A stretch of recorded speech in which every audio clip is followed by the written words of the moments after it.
ఇవాళ మార్నింగ్ నా ఫ్రెండ్ ఒకడు కాల్ చేశాడు సడన్ గా. ఆడు నా ఎక్స్ కొలీగ్, అంటే నా ప్రీవియస్ కంపెనీలో we use to work together.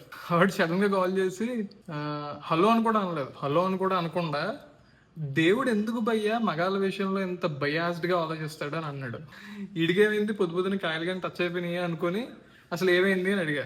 ఏమైంది అంటే ఆడికి రీసెంట్ గానే పెళ్ళయింది. లాస్ట్ ఇయర్ డిసెంబర్ లో పెళ్ళైతే వాళ్ళ వైఫ్ ఇవాళ మార్నింగే లేపేసిందంట. నిద్ర లేపేసి త్వరగా రెడీ అవ్వు, ఇంటికి గెస్ట్లు వస్తున్నారు, వాళ్ళు వచ్చే టైంకి మనం రెడీగా ప్రిపేర్డ్గా ఉండాలి అని అన్నదంట. అంటే ఎవరు అని అడిగాడంటే, ఎవరైనా అడిగితే నువ్వు ఫస్ట్ రెడీ అవ్వ, నేను చెప్తా ఉందంట.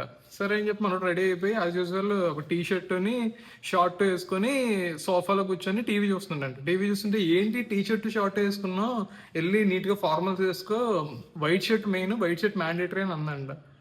ఏంటి ఎంత హడావిడి చేస్తుంది, ఎవరు వస్తున్నారా, మేబీ ఎవరన్నా ఇంపార్టెంట్ గెస్ట్లేమో, మేబీ వాళ్ళు పెళ్ళికి రాలేదేమో, ఇప్పుడే ఫస్ట్ టైం ఇంటికి వస్తున్నారేమో అనుకుని మనోడు ఏంటంటే టిప్ టాప్గా రెడీ అయ్యి హాల్లో కూర్చుని ఉన్నాడంట. ఇంతలోపు ఒక అరగంట గంట అయినట్టుంది.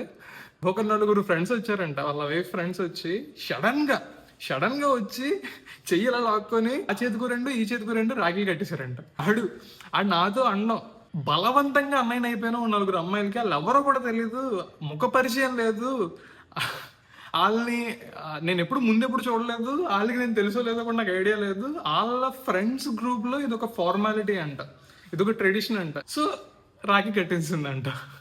మనోడు నీ ఇన్స్టాగ్రామ్ ప్రొఫైల్లో, నీ యూట్యూబ్లో ఈ వీడియో రికార్డ్ చేసి ఈ స్టోరీ అంతా క్లియర్గా చెప్పి వీడియో పెట్టు, నా పేరు మాత్రం మెన్షన్ చేయకని చెప్పాడు.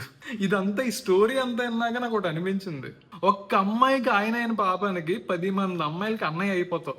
I pity you my dear సాటి మగాడ, ఐ రియలీ పిటి యూ.